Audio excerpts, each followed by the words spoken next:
This is the web transmission service of the Royal Canadian Military Institute. On April the 24th, our annual Member and Daughter Night featured guest speaker Lieutenant Colonel Hope Carr, who was named one of Canada's top 20 women in defence for 2021. Colonel Carr, the podium is yours.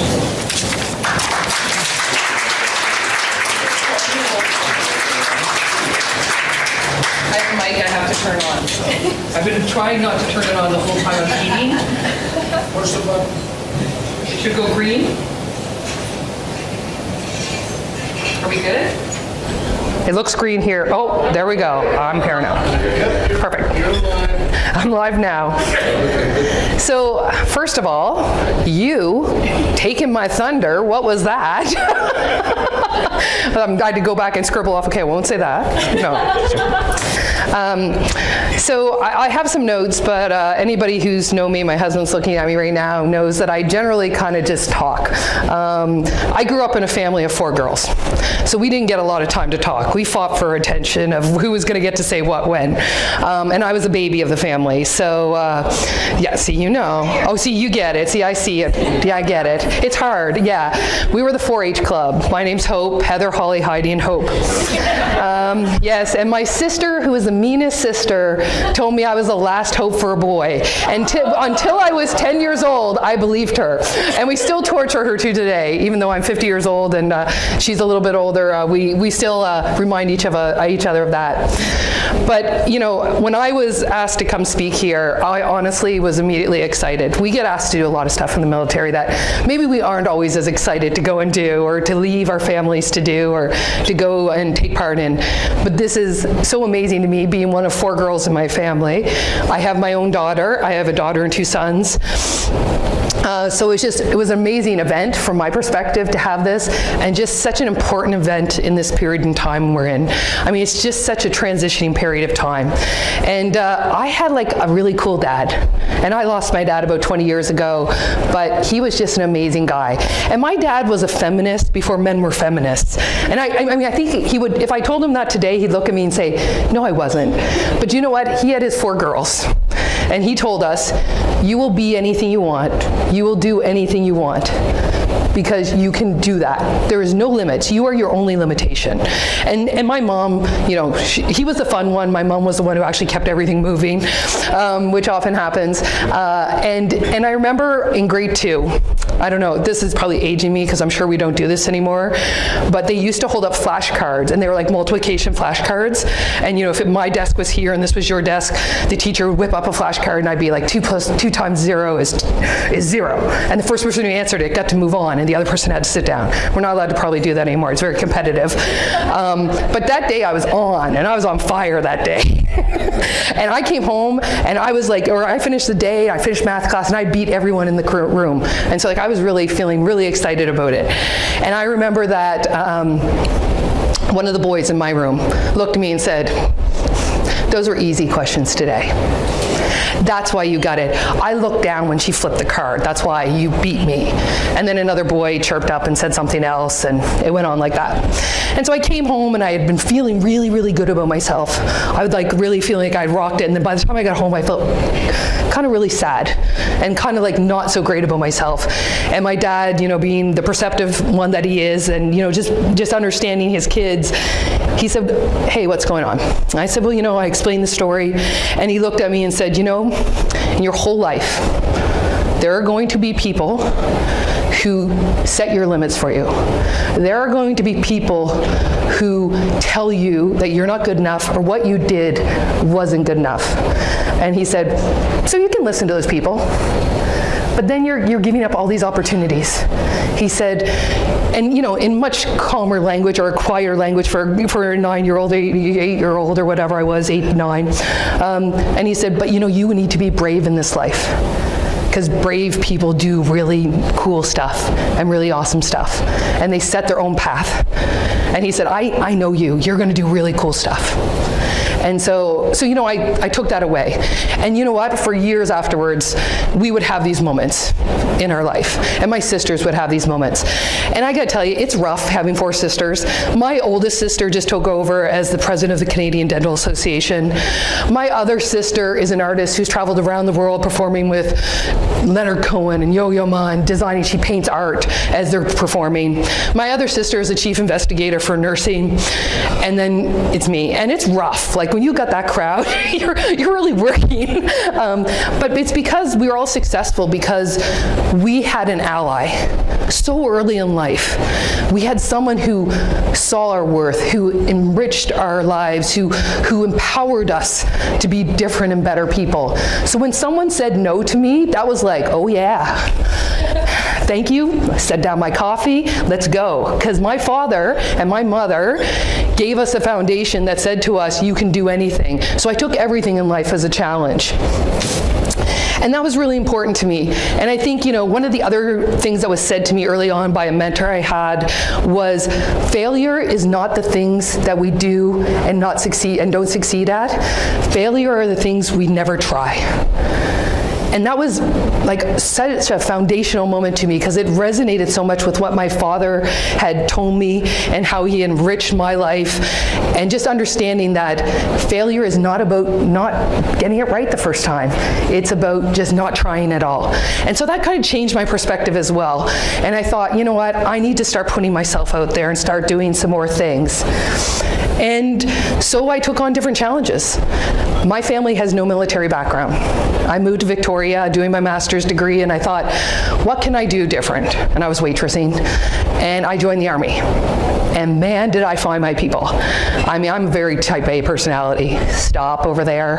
My husband's like, I am a very type A personality, and I just like found this organization that spoke to me, that spoke to my desire to do good things, to also challenge myself, and to put me outside my comfort zone. And you know, it just opened so many doors to me. It allowed me to go out and learn new skills. It allowed me to do so many things. And you know, he mentioned that I'm the first PAO in Canada and the only PAO in Canada who's ever deployed as a task force commander. I didn't get there because that's the end of my career, but from the start of my career, I had all these opportunities to try new things, to challenge myself. It offered a space as a woman to do different things that I was being told no to in other places, because it was about my success was based on my skills and what I brought to the table. And it was recognized for that. And I'm not saying there were not challenges along the way. I'm very honest about our military and the challenges we face in our military. But there was a camaraderie amongst the people, other women in the military, and there was a camaraderie amongst the allies who were men in the military, who really enabled me to have really neat experiences and amazing experiences. I've climbed mountains.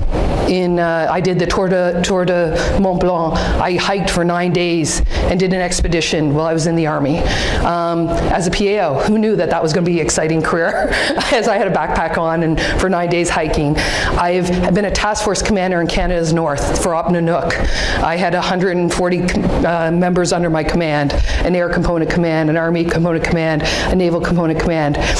Those were all opportunities that I wouldn't have had if I hadn't taken on those challenges. If I hadn't, as my father told me when I was little 8 or 9-year-old, to, you know, be brave, be daring, take risks.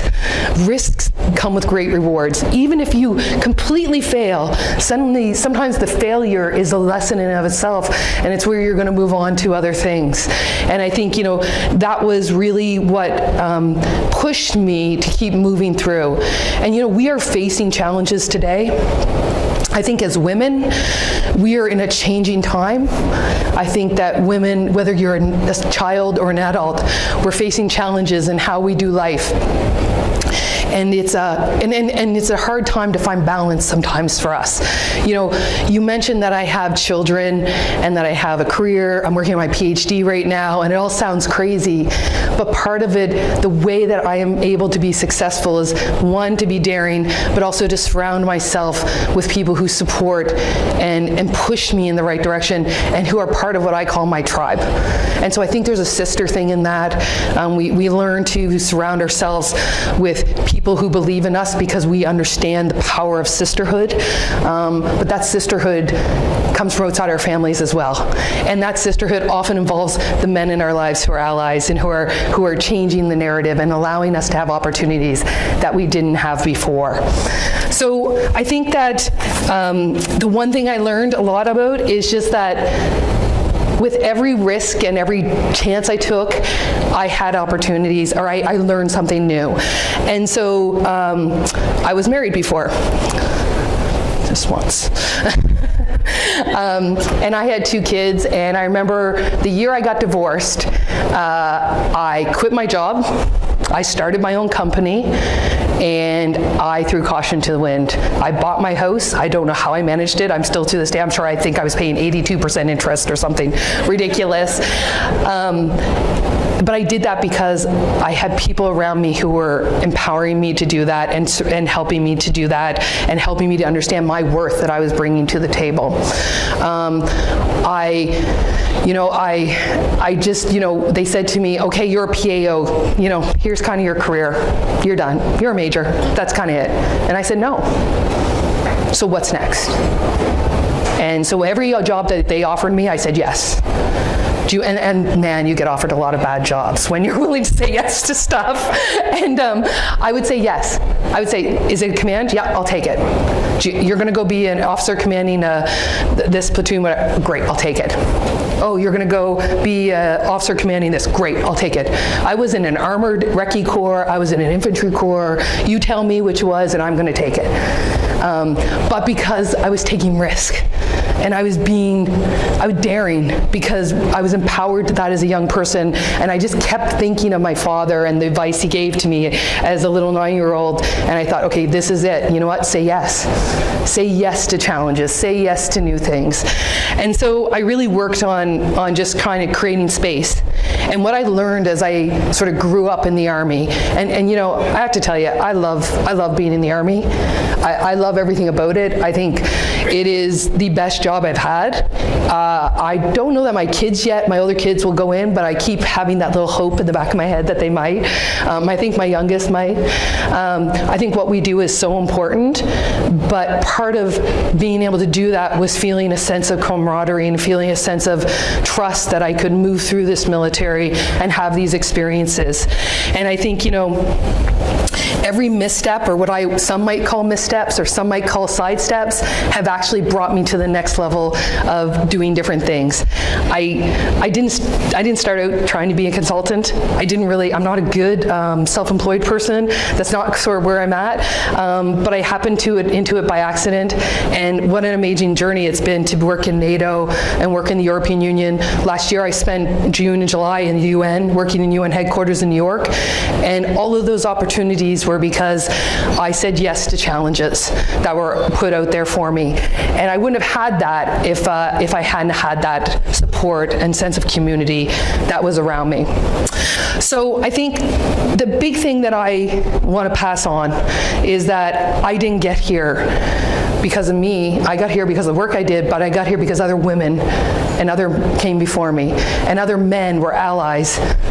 That speech today, that is a perfect example. Understanding your worth. And you know what, I saw you in tears, I have to say. I was like, you almost made me cry before I started. But it was nice because when you have allies and when you have people breaking barriers, then you are able to follow. And so I can only hope that a little bit of my time along the way that I've been able to make some of those changes for young women and young people who come after me. I certainly, tell people all the time that this is a challenging world we live in. We are changing constantly.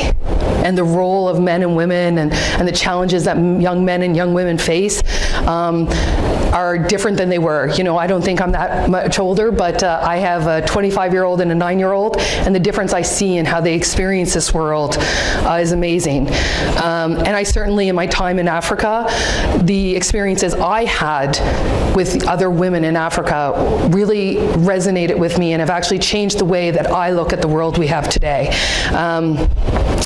In Ghana, we have young women who, in the 1990s in the Canadian Armed Forces, they changed the rules. So women were allowed in the military. And we talked about this at the head table tonight. We thought that was the solution. It wasn't a solution, it was a starting point, because we needed to change culture to have that experience.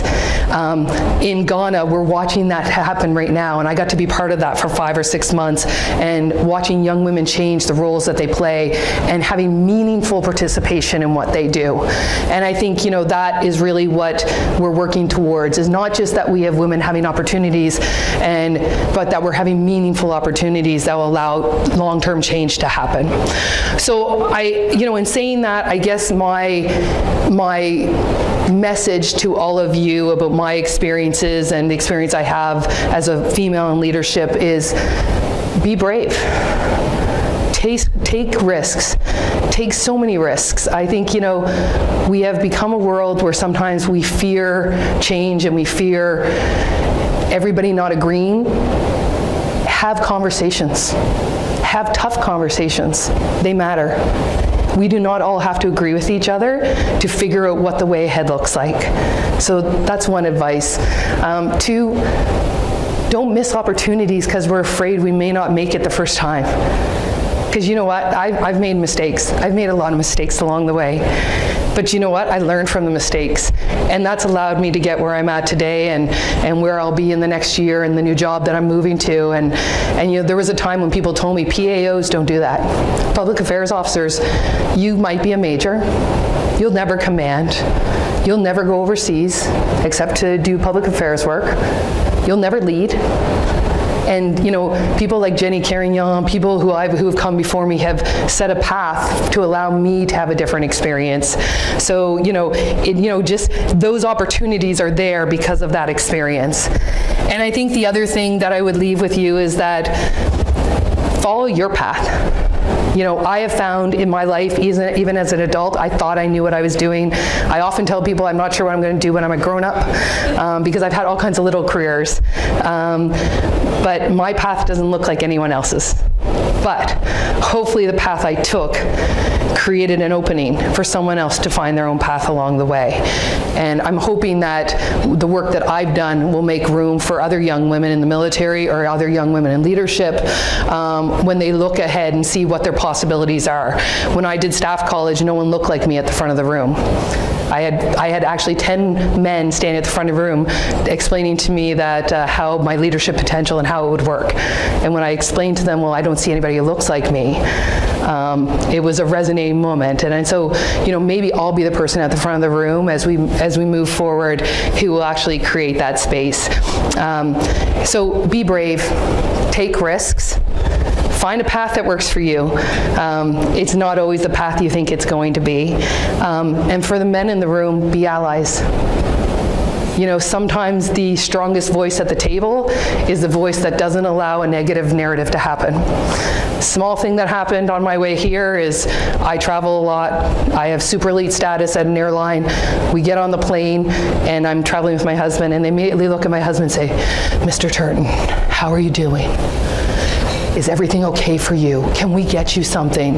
And he's looking at me, he's like, I have no idea what's happening right now.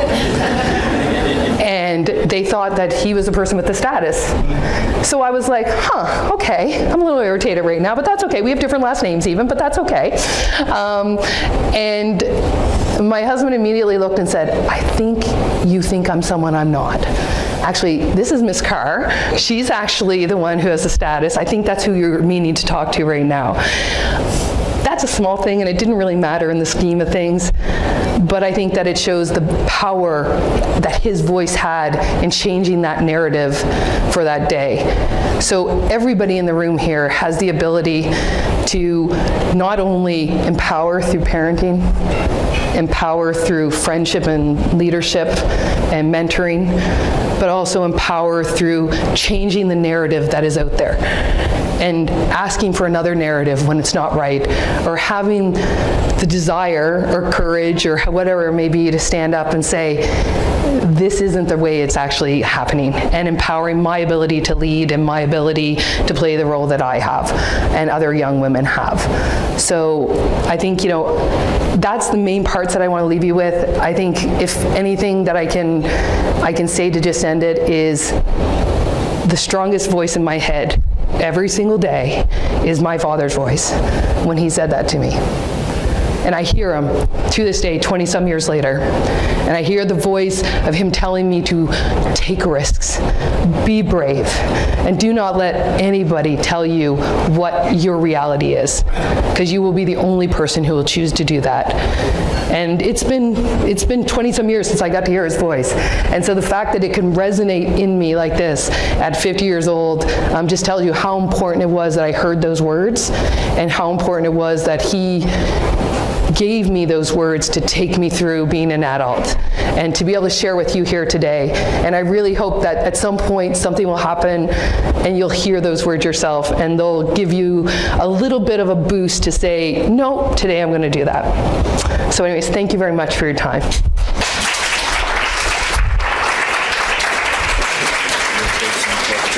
Yeah, absolutely.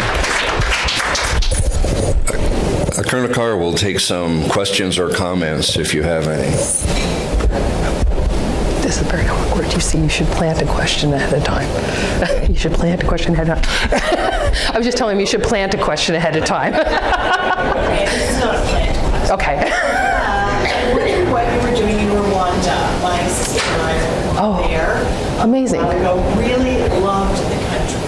And what I couldn't stop imagining is the horror that had been there 25 years previously, and how peaceful and such a community it is now. Oh, yeah. Your job was there. So I was actually the first task force commander in Rwanda since General Dallaire left. So it had been 26 years since, almost 27 years since the Canadians withdrew during the genocide. Our task force was responsible for designing United Nations engagement platoon training, and we provided that to the Rwandan Defense Force as a proof of concept to try to test the training. That training will now be used in every peace support operation in the world effective 2024. So it was a really amazing experience, and I will be honest, as soon as you say Rwanda, I mean, I could hear it in your voice that your experience there, it's the same as mine. It is one of the most beautiful countries in the world. If anybody goes to Rwanda, the fact they've went from the genocide to where they are at today, which is a whole of country, everybody's just Rwandan now. They have kind of really worked through the post-genocidal period, has been amazingly unifying for that country, and it is a testament to the will of the people. It definitely has been, it was one of the best experiences of my life, and we've got to really, we traveled through, we were in Kigali, we were in Nyamata, we were in Gako, we really traveled sort of we worked along the same route as sort of the genocide as it went through, and got to meet people from all over. And to be a Canadian in uniform in Rwanda was very, one, just like an amazing experience, but also almost a very emotional experience. People had very strong feelings about General Dallaire, had very strong feelings about the support the Canadians gave. He is almost revered in a certain sense there, the UN less so. So that was just, to me, it's like in leadership, we oftentimes don't get to have those pivotal moments where we just sort of know we're doing something big, and that was that for me. Absolutely. Yeah, and so were you in Kigali area or outside? We traveled all over Okay, yeah, so, okay, excellent. Yeah, so I've also worked in Uganda in the last year too. I've been working in Uganda in Entebbe, and we've been doing some work with all the UN missions there. So I've been leading the Canadian mission in Uganda, Rwanda, and then Ghana. I've been doing the Elsie mission. So yeah, that whole area is just phenomenal. Yeah, absolutely.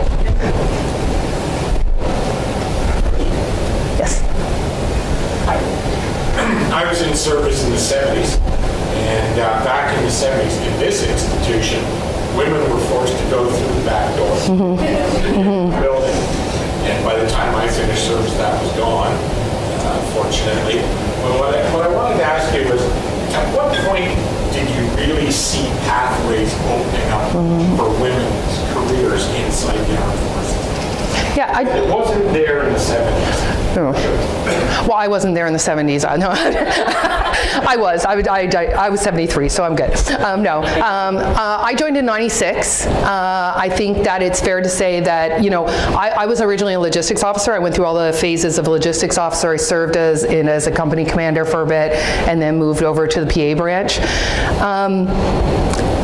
I think that there continues to be challenges. So I don't want to say it's all perfect. There continues to be challenges. I think that for myself, what I would say is that the overt barriers to success have gone away. I think that there's not as many of those. For me, I haven't experienced those. I think that there's still challenges, but I think that challenge is being squished because there's not a tolerance. A General Eyre was commander of the Army when I was the director of Army Public Affairs, and I remember him saying, "Leave. I don't want you in my army. If that's how you feel, leave." And we need leaders who are willing to actually be almost that blunt to kind of get rid of some of those last pathways or to open up more pathways. I think now you'll see women be very successful in all careers. I think that, we have proven that we are capable and up to the challenge and oftentimes are exceeding the expectations and beyond. So I don't feel like there's much of that, but I think probably for me it was around 2002, 2003 where I really felt like we were kind of getting it right. But I do want to share with you that Lieutenant Colonel Eleanor Taylor, some of you might know her name, she and I grew up in the Army together, and she had the best statement that I ever heard. And as an infantry person and one of the most prolific sort of young infantry females, the way she described it is, I was part of the team, but I was a guest in their home. And everybody knows that guests don't criticize the host. And it was the best kind of summing up of how that experience felt for her growing up in the infantry. And so, and certainly she had said it changed over her time in the infantry. But I think that any time that I think that I always use that because I want to just remind people of how you make people feel in the military, so that we make sure that inclusion isn't just on paper. It's not just opening the trade and thinking that's the solution, but it's the work that goes with it to change the culture that gets us where we need to go. Percentages of women majority? We're still way below where we're supposed to be. We're at 26% in some trades and down to 16% in some. Army's the least women. And as far as men go, less joining? We're low in numbers all around. How is to deal with that? Yeah, absolutely. I think we're in a changing time. I think you've seen a lot of the rules that are happening now. People are allowed to have green hair. They're looking at all kinds of ways to make it. I'm not sure that those are all the solutions. I just think right now it's a different time. And someone said to me at a speaking thing that I was at out in the West Coast, well, the problem with women is they want to stay home with kids, so they don't want to join the military and travel. I'm like, the problem with anybody is no one wants to go and leave their families for a long time. It's men and women. This isn't a women's issue. This is a changing time issue that we have. I have great pride in the uniform I wear, and I believe in the work I do. My husband flies helicopters in the military. We spent almost most of the last 2 years away from each other, being deployed separate from each other, so that one of us would be home for our kids. But it's a hard life, and I think we have to just figure out how we support our people better so that they can join and experience this better. People from the Army going into the high schools and universities and actually talking about service? Yeah, we're doing those efforts. I think, post-Afghanistan, the problem is our military had one identity. In Afghanistan, we fought the war in Afghanistan. but what we didn't do was understand how to market and explain ourselves post-Afghanistan. And so now that we're in this period where we're not in a major conflict that people can see and understand and touch and feel and their hearts can feel, it oftentimes is hard to explain what our role is. And then for people who want to join, like, what is your task that you're doing? So I think we're in a different period. And I think we just have to better tell our story and better tell the careers and experiences we can have. And that's what we're working on right now.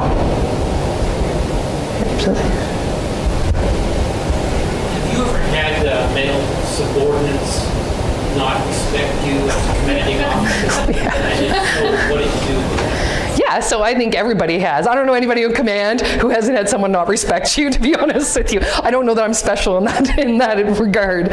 You know what? I'm a really consistent leader. I take care of my people, and I will fight tooth and nail for my people every day of the week. And so, you know, one, I hold myself to a high standard, because I can't expect a high standard of my people if I don't hold myself to an even higher standard. And if I ask you to work long days, then chances are I'm going to work 2 more hours than you did, because I'm not going to ask you to do something I'm not going to do. So one, that's just a personal philosophy that I've had in leadership. 2, there's rules. You don't follow the rules, there's other rules for how you deal with people who don't follow the rules. I don't care if you're a man, woman, who you are, you follow the rules. And when you do that, it creates consistency and it creates success in leadership. You're always going to have people who aren't going to like you, aren't going to follow you, don't want to follow the rules. That's life, you know? If I really felt like it was a male-female thing, then I would deal with it. But we have mechanisms to deal with that in the Canadian Armed Forces.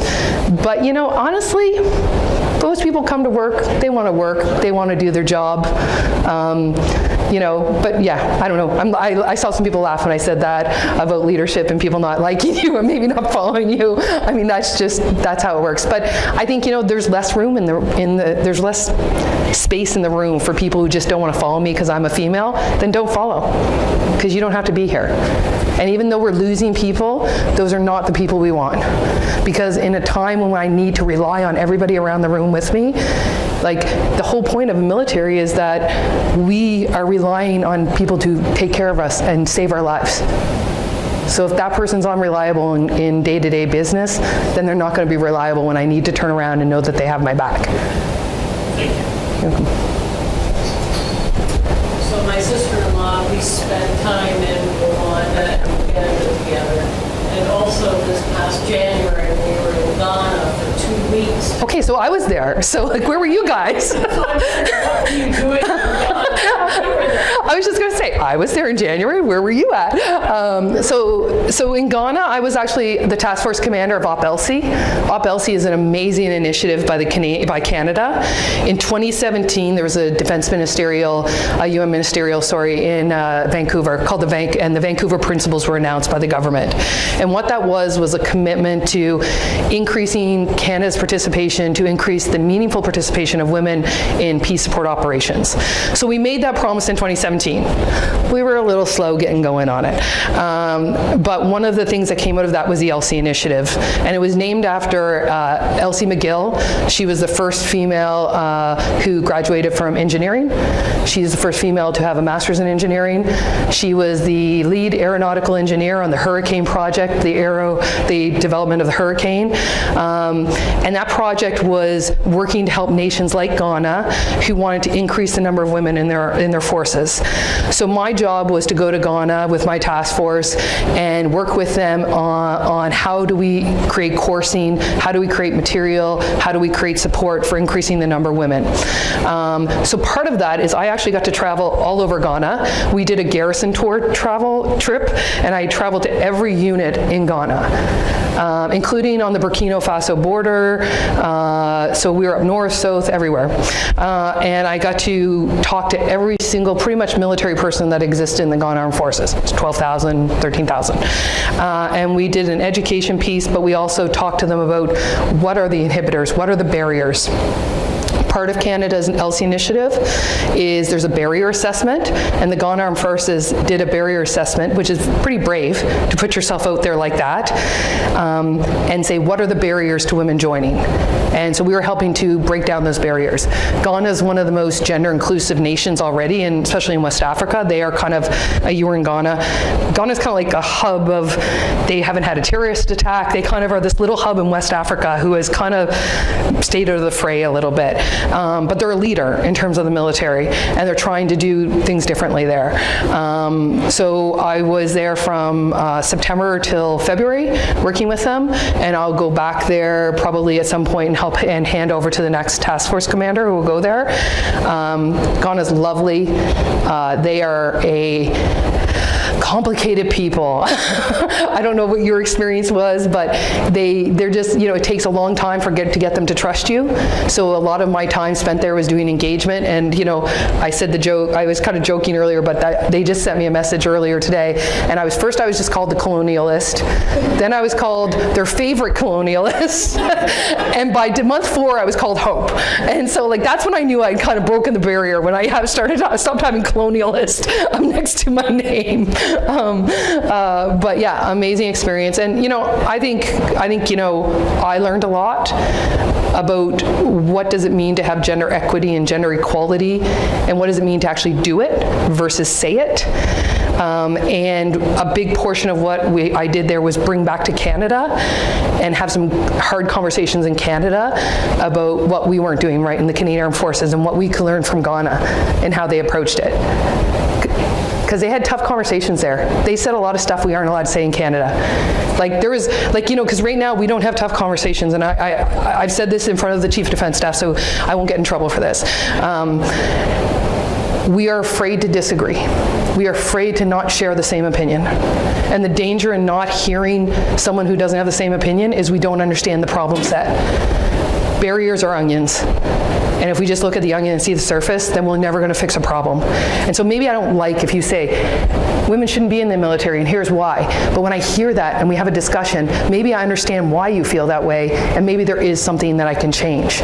But if I never have that discussion with you, or if you feel like you can never articulate that, then we don't understand really where the problems lie. And Ghana had some tough conversations, and they were honest. They were really, really honest. It was a privilege to get to sit in the room while they had those conversations. Because I'm not sure also if Canada would let another country sit in the room while we had those conversations internal to our military. So that's one of the points I brought back. Hey, we need to start having some tough conversations. Why are we here?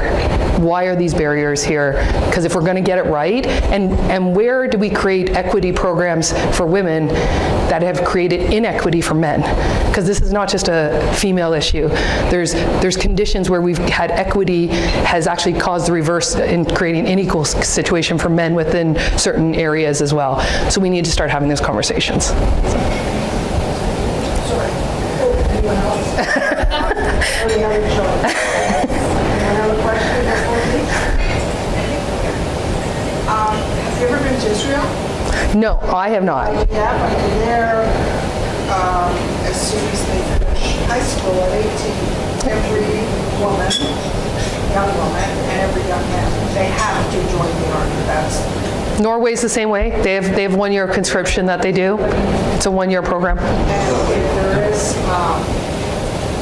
I guess if they're, because they have no choice, there's certain roles in the state, you know, they're surrounded by a lot of countries that don't want them there. So they are put in some the women they're flying planes. Some of them are actually on the front lines, and I've met a few. I've had them at my home for dinner with these young kids, paratroopers, and there was a young woman that came to my house, young girl, this big. So there was this young woman in the IDF, the Israeli Defense Forces, and she was at my house at a barbecue. Everybody found out she was in the IDF, which we applaud. And I went up and I asked her what she did, and she said, "Oh, I train men to go into the fields." I'm looking at her, she's listening. And I said, "How do you do that?"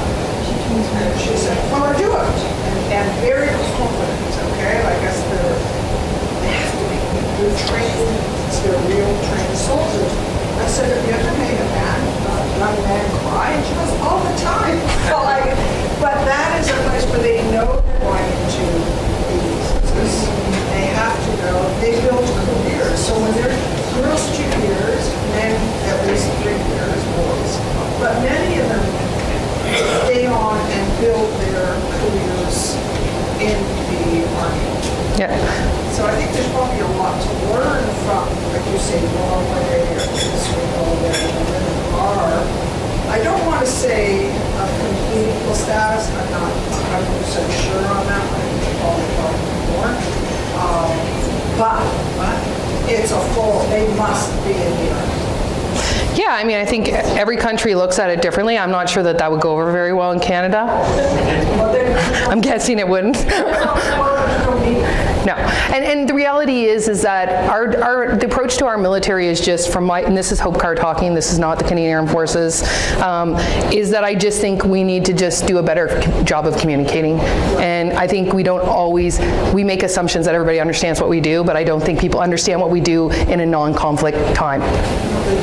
So when we're at war, everybody understands what the Army does or what the military does. But when we're not at war, why do we have to sustain the amount of equipment we have? Why do we have to sustain the amount of people we have? Why do we have to sustain the numbers we have if we're not at war? Well, because if tomorrow there's a domestic operation or we are called into conflict, we can't do it like that. So there's a ratio that we follow. And there's a ratio for how many people we need in reserve, and for how much time it takes to get us to a combat readiness state. And so that narrative, we need to start having those conversations, because I think that's where there's a problem. And I don't blame people. I wouldn't understand it either if I didn't have the knowledge that I have about preparation. And then it talks about money, because it all comes down to dollars and cents. So and I get that. Listen, I'm paying my mortgage. I'm worried about my kids going to school. I'm worried about how my 25-year-old's going to buy a house in this time. So I think that's where we have to do better.